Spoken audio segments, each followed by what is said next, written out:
మన దర్శి వార్తలు ప్రేక్షకులకు నమస్కారం. దర్శి పోలీస్ స్టేషన్ ఎస్ఐగా బాధ్యతలు నిర్వహించి సిఐగా పదోన్నతి పొందిన ఎం రామానాయక్నకు వీడ్కోలు సన్మాన కార్యక్రమం ఆదివారం నిర్వహించబడింది. దర్శి పోలీస్ సబ్ డివిజన్ కార్యాలయంలో రామానాయక్ను DSP N Nagaraju, CI M Srinivasarao సన్మానించారు. అలాగే ఎస్ఐ శశికుమార్ కూడా తగిన రీతిలో సన్మానించడం జరిగింది. ఆ తదుపరి అద్దంకి రోడ్లోని కళ్యాణ మండపంలో ప్రస్తుత ఎస్ఐ ఏ శశికుమార్ ఆధ్వర్యంలో రామానాయక్నకు ప్రత్యేక సన్మాన కార్యక్రమం జరగగా పలువురు ఎస్ఐలు, పోలీస్ సిబ్బంది ప్రత్యేకంగా రామానాయక్ను, శ్రీమతి రమాబాయి దంపతులను తగిన రీతిలో సన్మానించారు. కార్యక్రమంలో భాగంగా రామానాయక్ తల్లిదండ్రులైన మంగత నాయక్, మోతీబాయిలను రామానాయక్ దంపతులు సన్మానించి పాదాభివందనం చేసి అందరికీ ఆదర్శప్రాయులయ్యారు. రామానాయక్ ప్రసంగించడం కూడా ఈ కార్యక్రమంలో జరిగింది.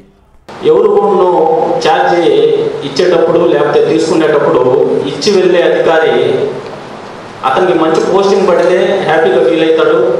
అలాగే ఒకవేళ కొంచెం బాగుండదు అనే స్థితిలో ఉంటే కొంత అసహనంతో వెళ్ళడం జరిగింది. కానీ నా విషయంలో మాత్రం 2 times హ్యాపీయెస్ట్ మూమెంట్గా ఛార్జ్ తీసుకోవడం జరిగింది స్టేషన్ నుంచి. ఒకటి వేసవరపేట నుంచి ఖమ్మం వస్తున్నాను, రెండోది ఇక్కడ దర్శిలో ప్రమోషన్ పైన వెళుతూ. థ్యాంక్ యూ శశి, అలాంటి అవకాశాన్ని నీ ద్వారా నేను పొందాను. రెండోది రంగనాథ్ ఎస్ఐ గారు. రంగనాథ్ నాకు 2004 నుంచి ఫ్రెండ్స్. మేము సుమారు ఏజ్ అందరం ఒకే ఏజ్. తర్వాత రంగనాథ్ వాస్తవం 1 సంవత్సరం చిన్నోడు మాకంటే కూడా. 2004 నుంచి తెలుసు. నేను ఏ ప్రిపేర్ అవుతున్నా కానీ కొంచెం దగ్గరగా తెలుసుకునేవాడు. నేను 2007లో RSIగా సెలెక్ట్ అయిన తర్వాత మళ్ళా సివిల్ ఎస్ఐ అంటే లోకల్గా ఉండాలి అనే ఉద్దేశంతో సివిల్ ఎస్ఐ ప్రిపేర్ అవుతున్నప్పుడు కూడా రంగనాథ్ రూమ్కి వచ్చి చదువుకునేవాడిని. ఎగ్జామ్స్ కూడా రంగనాథ్తో పాటు అటెండ్ అవ్వడం జరిగింది. అక్కడి నుంచి చాలా క్లోజు. అలాగే ఈ సర్కిల్లో ఉద్యోగం చేసిన నాడు 5 నెలల కాలంలో చూసుకుంటే ప్రతి విషయంలో హెడ్ క్వార్టర్ ఎస్ఐ కాబట్టి ఏ ప్రోగ్రామ్ ఉన్నా కానీ హెడ్ క్వార్టర్కి ఎక్కువ తాకిడి ఉండేది. అప్పుడు ఒక్కడే చేసుకోలేను, సిఐ గారు, డిఎస్పీ గారు సలహా మేరకు ఒక్కడే చేసుకోలేను అంటే మిగతా 4 ఎస్ఐలను కూడాను కలుపుకుంటూ వెళ్ళాలి అనే ఉద్దేశంతో ప్రతి విషయంలో కూడా మన రంగనాథ్ ఎస్ఐ గారు ఫోన్ చేయగానే నేను వస్తున్నాను అని వాళ్ళ సిబ్బందితో తీసుకొని రావడం. తర్వాత అదే రకంగా పనిభూషణ్ ఎస్ఐ గారు గతంలో ముళ్ళమూరు చేసినటువంటి మన శివనాచార్య ఎస్ఐ గారు, తర్వాత అంకమ్మ కానీ ప్రతి విషయంలో నాకు సహకారంగా ఉండేవాళ్ళు. అందుకనే ఈ 5 నెలల కాలం, మామూలుగా 5 నెలల కాలం ఎలా ఉంటుందంటే ఏదో వచ్చామో పోయామో అనేటట్టు ఉండేది. కానీ ఈ దర్శిలో మాత్రం ఈ 5 నెలల కాలం నాకు ప్రజల నుంచి ఉండని, మా ఆఫీసర్స్ నుంచి ఉండని ఒక ప్రత్యేక గుర్తింపు తీసుకొచ్చిందని చెప్పి భావిస్తున్నా. అట్ ది సేమ్ టైం మా సిబ్బంది కూడాను నేను పనిచేసిన చోట ఎక్కువ కలవి అంటే నా మనసులో ఉన్న చెప్పుకునేవాడిని.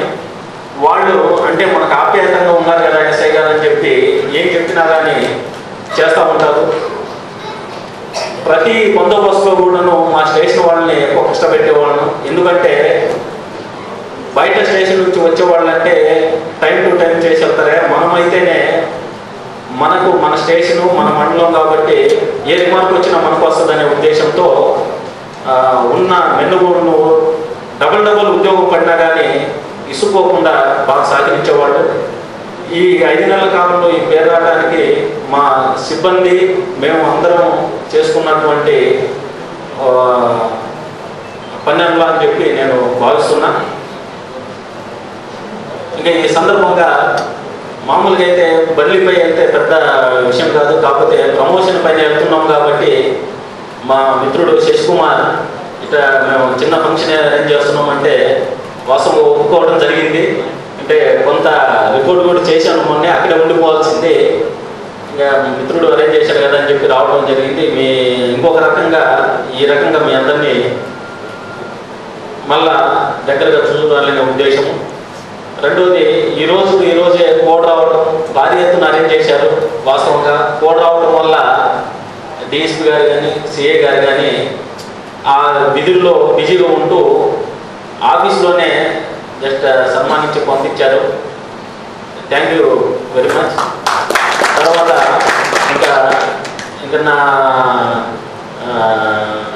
చదువులో భాగంగా కానీ ఇంట్లో నుంచి చెప్పుకోవాలంటే మా ఆది గురువులు మా అమ్మ నాన్నలు వాస్తవంగా అయితే పేద కుటుంబమే, కానీ కష్టపడుతూ చదివించారు.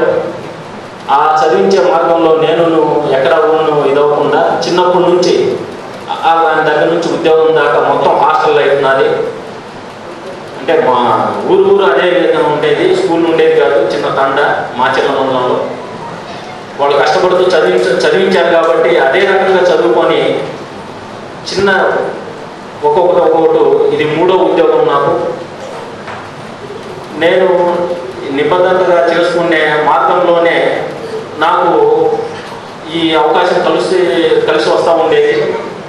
ఇంతటి ప్రమోషన్ వరకు సిఐగా ఈరోజు ఇక్కడ ఉన్నామంటే నా తల్లిదండ్రుల నుంచి కావచ్చు, లేకపోతే నేను చేసిన మార్గంలో నా ఆఫీసర్స్ నాకు ప్రతి విషయంలో సహకరించి ఉన్నారు, ప్రతి స్టేజ్లోనూ సహకరించారు. అట్ ది సేమ్ టైం ఈ పోలీసు ఉద్యోగంలో, main civil law and order ఉద్యోగంలో మనం ఇంత కసి గురవుతున్నా కానీ ఇంటికి వెళ్ళేసరికి వాతావరణం చేంజ్ అయ్యే విధంగా ఉండే మన సతీమణి వాస్తవంగా నాకు పూర్తిగా సహకారం. దాంట్లో ఎప్పుడు కూడాను నాకు ఏ ఇబ్బంది ఉండేది కాదు.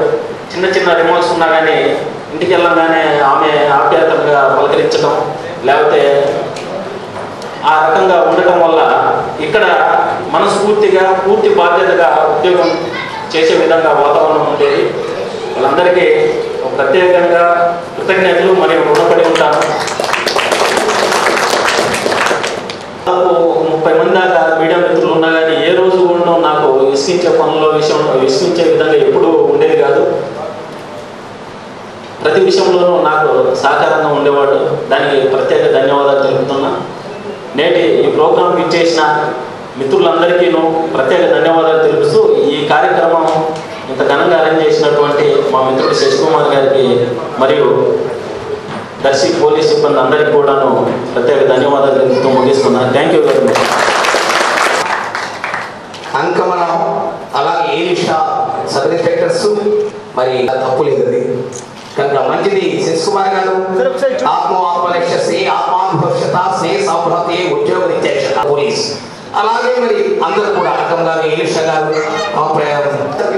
అంగుళీకమా స్వర్ణమైన అంగుళీకం. ఓహో, అర్జునుడు దేవేంద్ర స్థానం ఇంద్రప్రస్థానం నందు నాగేశ్వరరావు ఇంకా వారి టీమ్ ఆఫ్ నాయక్ గారు మీరందరూ కూడా వచ్చారు. టీం సార్ దర్శకులకు వారికి కూడా సార్ కుమారుడు తల్లి గారికి వేయండి. Very good. నువ్వు అమ్మా మరి చూడండి, ఉండాలమ్మా, నాన్నమ్మ పిలుస్తుంది, నిల్చో ప్లీజ్. దండ పై చేసుకోవాలి, దండ పైకి.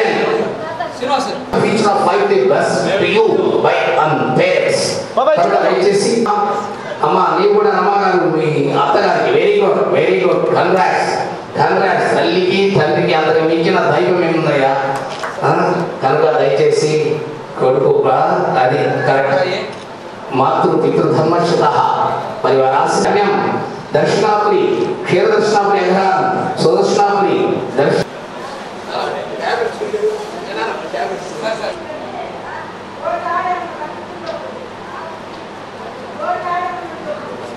చూడండి సార్.